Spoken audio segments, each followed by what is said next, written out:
Alright guys, welcome back to my YouTube channel. Hopefully today I can get my tablet to cooperate with me, but today we're doing something special. No, it's not an unboxing of a very fantastic game called Fire Emblem Awakening or an equally fantastic game called Pokemon Alpha Sapphire.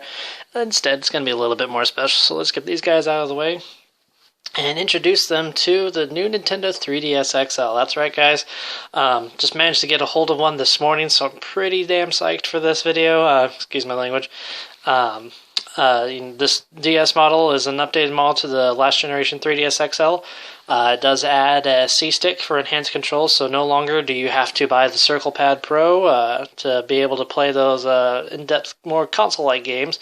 The games will automatically register this. The other built-in totes were the faster processor, the built-in Amiibo and NFC support, as well as the brand new stable 3D. So, used to in the old system, you had a sweet spot that you kind of had to stay in if you wanted to be able to have a 3D video type. Well, not 3D video, sorry, 3D gameplay experience.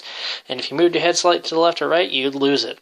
So, this does not come with a power adapter. It's sold separately. If you did what I did, you traded in your device, you got to keep your power cord, but however, in order to do that, you got to trade in some stuff.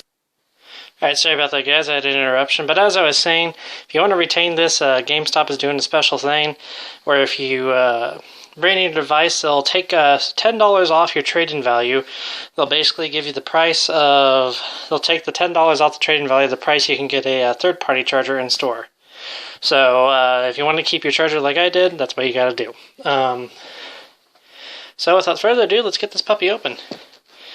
So, we're just gonna lift this single tab right there, pull down on that, pull it off camera just for a little bit.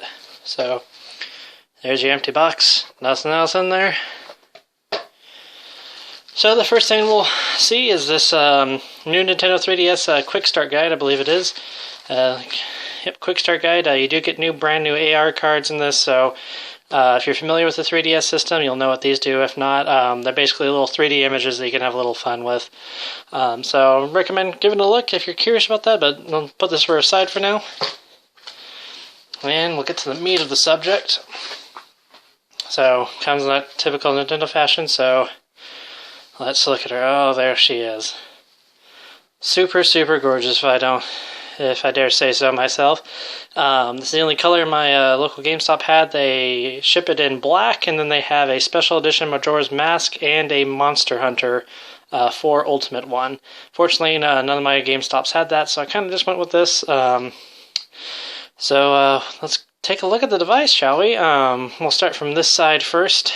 So, used to in the older model, the original one, they had a volume slider here. That's no longer there. It's been replaced by this one up here, which, sliding it back and forth, it has a lot more tension to it, which I greatly enjoy. The one down here is a little bit floppy. If you kind of bumped your hand against it, you could raise the volume or lower the volume, depending. To me, I didn't like it. This reminds me a lot more of the DS Lite, which was a fantastic system, and I'm kind of glad Nintendo's going back to that kind of build philosophy. On this back side right here, this top side I should say, we no longer have a game cartridge slot. Instead we have our lanyard keychain holder. We have our charger, which is moved center place, and we still have our infrared blaster right there for item transfer and other features. Nintendo did include the add-on of an additional shoulder buttons in the form of a ZL and a ZR button.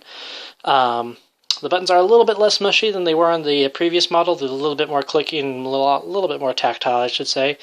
So I look forward to seeing what this can do. Currently, oops, my camera's starting to take a little bit of a tumble.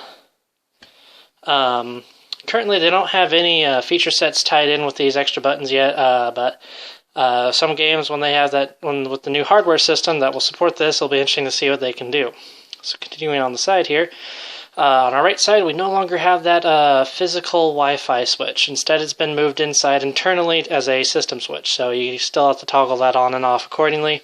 I kind of liked having it out here so I could quickly just turn it on or off when need be. Your 3D slider still right there.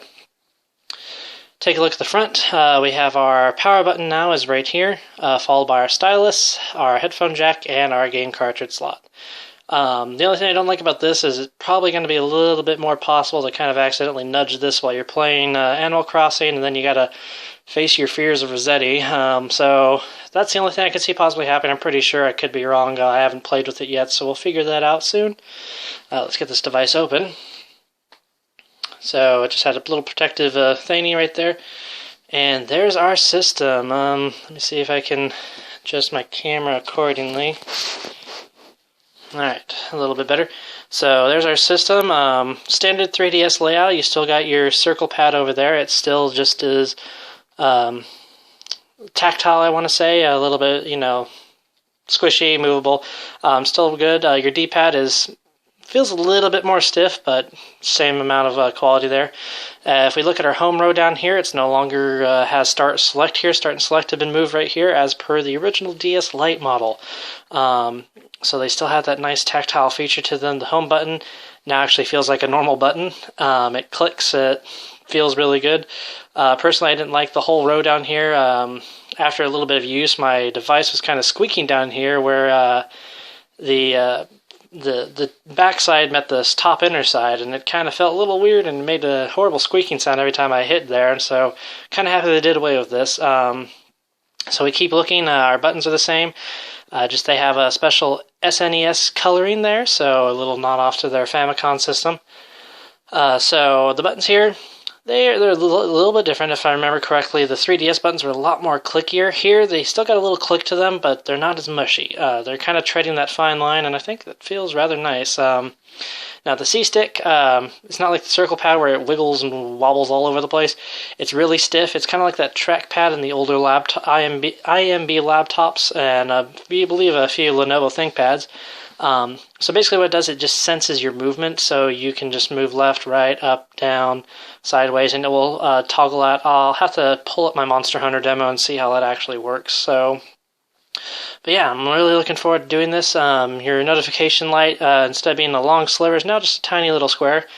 What that does is probably not much, it's just probably a design issue, or design choice, sorry. Speaking of design choices, the speakers have gone away with that circle feel. Now they're just a plus. Speaker quality on this is supposed to be a lot better.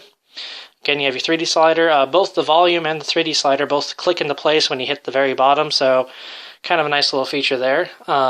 Looking towards the top, here's our camera, and then there's our little sensor. So in the vein of smartphones that can track your face, this helps keep the 3D a little bit better. So basically this will actually track your face and kind of see where you're at and according to the device. So that's going to add a lot more better feature set when it comes to 3D. I look forward to experiencing that. But other than that, that's it, guys. That's our device right there. Front cameras on the front haven't changed. They got a little bit smaller, but yeah, that's it. One thing I should note on is that your expandable storage has moved from an SD card to a micro SD card because you no longer have that little tab on the side. So now what you got to do is you got to unscrew the back, pry off with the stylus. Let me pull that out so you guys can look at that. Yeah. So there's a stylus. You actually use this to just kind of hook it out, but your microSD card is in there. So if you want to replace your memory, that's where it's going to be. So that's all I got time for. I'll probably do a review later of my experience with the device. But thank you guys for watching. I hope you enjoyed the video.